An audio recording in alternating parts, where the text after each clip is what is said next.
Good evening. This is Lila's Bedtime Stories. I'm here with Dean Val, and I'll be reading from Dwayne Hebner's Book 6, Your Dream Visions. And here is, and I'll be reading some, and we'll discuss a little bit about what I've read, and then I'm hoping that we'll have some discussion from you people out there, and we also will have Claudette Stockman. She's really wonderful. She's very knowledgeable about everything, so we'll be listening for her input. So I'll start reading here.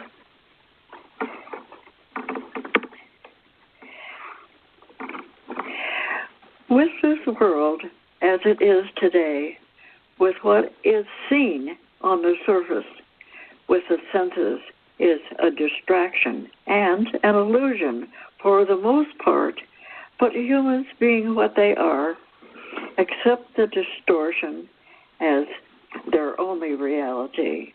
By doing so, they continually try to make things happen with their life according to their personal wishes and senses, and do what the world is made of, and not what it is made of, because of the creation and the present social order. The religious and political systems control all.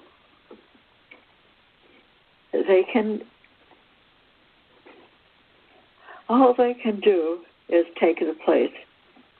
So many of the natural occurring events and disasters are anything but natural at all. From behind the scenes, there are constantly plans to overtake everything a person does and even think, and how they react to things. The intention by the certain few is always there, because they do not want to know or to bow to others and have others grovel to them. On the surface world, that which humans see with their eyes and feel with their bodies, a huge transformation is constantly taking place from what is actually happening to them. They're becoming something else as it reaches the media and other sources of human contact. And so, for the most part, most humans and most people do not want to believe that their elected officials have anything to do with controlling them, even though it is more than evident all the time that they are doing so, and right in front of all of us. Dean? Yes, it's almost like people have to be woken up very slowly, because it's so shocking to the personal self, the immensity that of what is going on in the world. It's almost shocking to believe how much is infected, how much the world is infected. So we, as worldwide educators, we help people wake up, and gradually, because all at once it would be too much. Plus the fact that people are not going to believe it or see it or perceive it anyway. So it's a gradual awakening. It's just like a flower growing. You can give it a little fertilizer here and there, and water, but it has to go at its own pace, and so people have to wake up at their own pace, and we're just here to help them with a little fertilizer, a little water, and maybe a little light. We'll straighten it out a little bit, if it's in the shade or something, provide some light for them. Maybe put a stake in the ground for the guidance, like the stake guiding the plant up straight, or whatever, if you're making a espalier or something. But we're just assisting people in a real way to help them, first of all, just get what's going on here in the physical world. And that's a big challenge in itself, because these people like Lila read, people just don't believe it. The personal self has convinced itself that things are pretty much okay, at least here in the United States. In other countries, they see it more, like Syria is being bombed. In other countries, see it in a different way than we do. But it's a big challenge, and we're up for it. And I know Tim's here, and Lila's here, Tim and Claudia here too, so if you want to chime in, go ahead. Well, so then this becomes the greatest adventure ever for those who have the heart and the courage to see what is really real now. Learning about this world of passing dreams is only the first step for anyone as they decide to start their journey to real freedom within. The real side experience of your dream visions, there is a huge opportunity for each person to finally understand what is really taking place with their own personal life. So they really are. And also, this chaotic world of so many destructive discussions and decisions from those who rule over others. Each and every person is having some form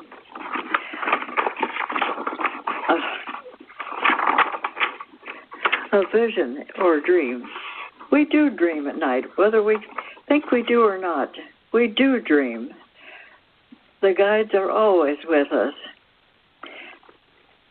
That is relating, and always it relates to our life, as all of us are in the same life, and so none of us are separated or except through the creation of attitudes that become barriers to the real life is.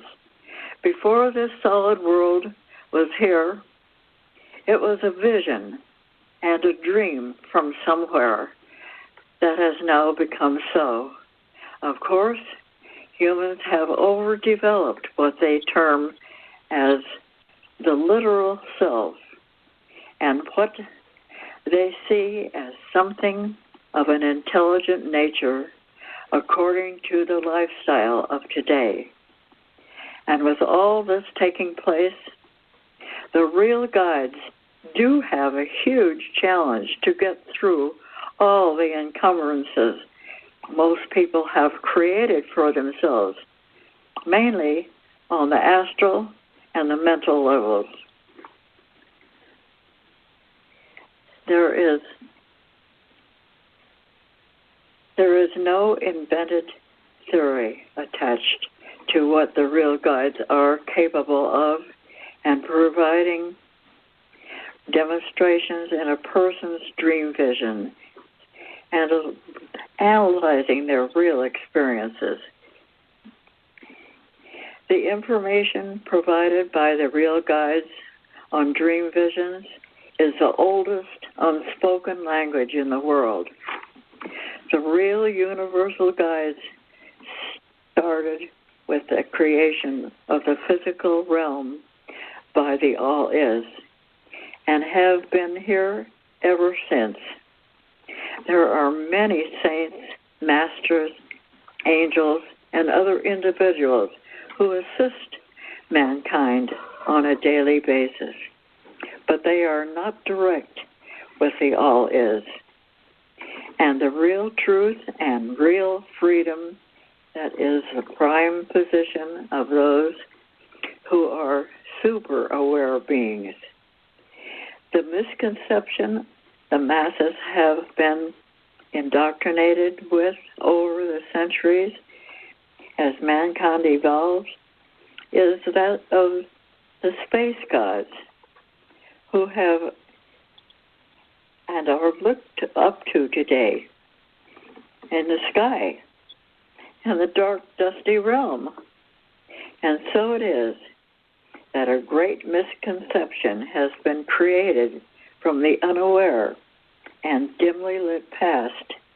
No matter what any written material has presented, because mankind has learned to make a business for himself on this planet. So it is with the rep system that exists. The ego of man always claims what is not rightly his to do so. And as many have done, they have actually created a distortion and a huge reckoning for themselves as time and events come forward.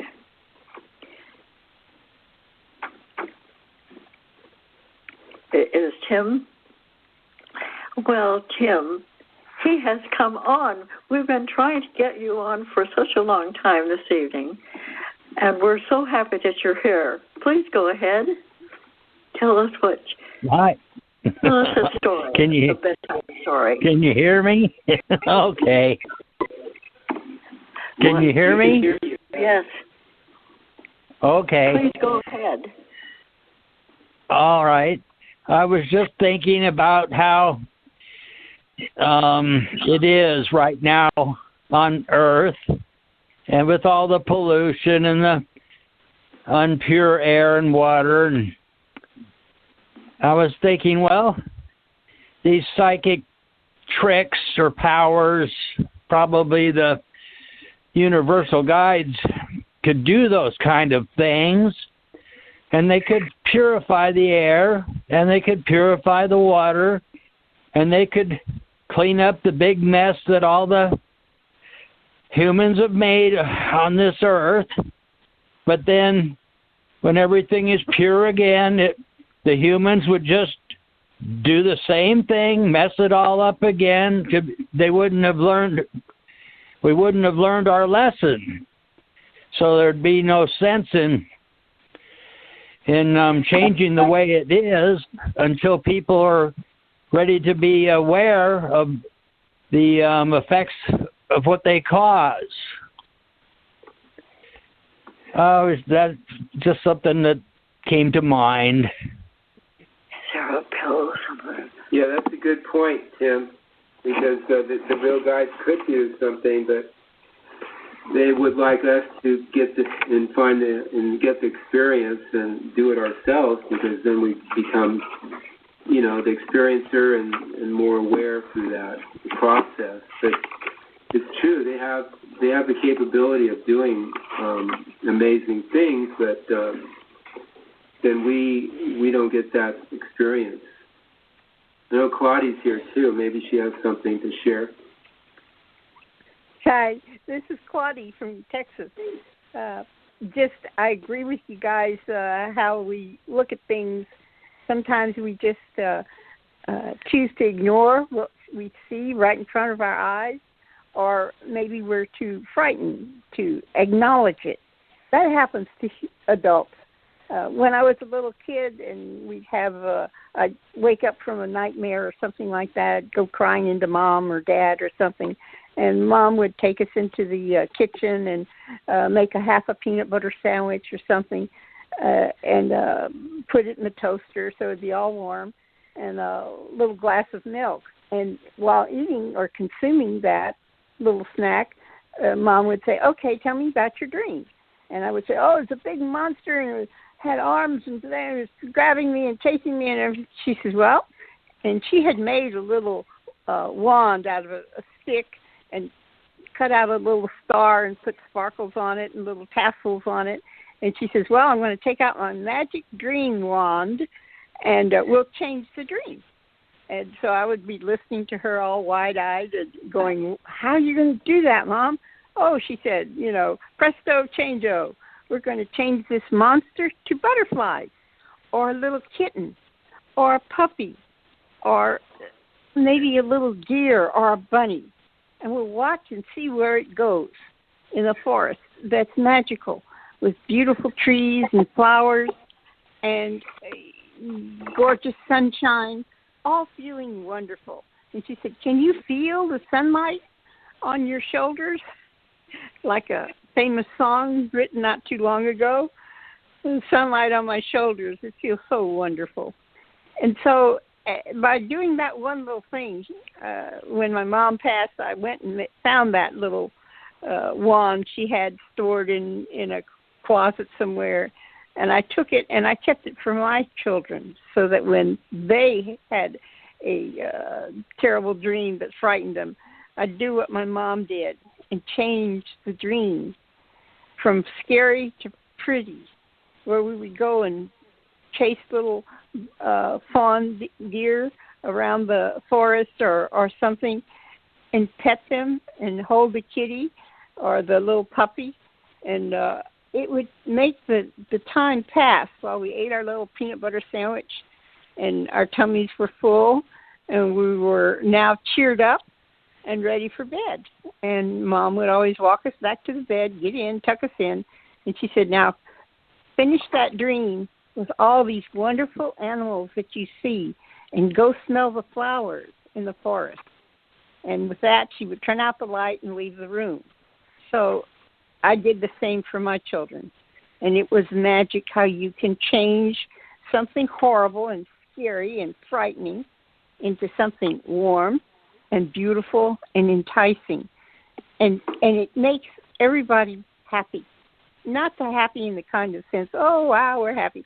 No, happy in the sense that it's peaceful and calm. And that's how we remember, how I remember being in contact with another part of ourselves, the part of ourselves that are strong and can be coaxed forward to come out and demonstrate peace and enjoyment, to touch the petals of a flower, to smell a beautiful flower. How wonderful. This is our connection to nature. And we have, in our busy world, electronic world, where we all have our little devices, especially the children, they forget how to connect with the nature that used to be around them.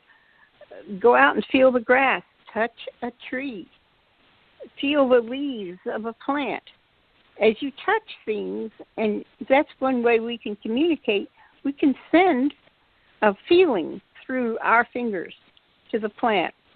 We can even just stand there and smile at it, and the plant will feel our presence and acknowledge it. And sometimes when I go outside and I look at the trees, they'll be standing there all, silent and not moving. And then all of a sudden a very gentle little breeze will come forward and the trees will sway, or the tree will move back and forth. And my mom, when she saw that, she said, "See, the tree is waving at you. Be sure and say thank you." And so I would always say thank you to the tree for waving at me. And it gives you a connection. It breaks the ice. It makes you feel relaxed and comfortable.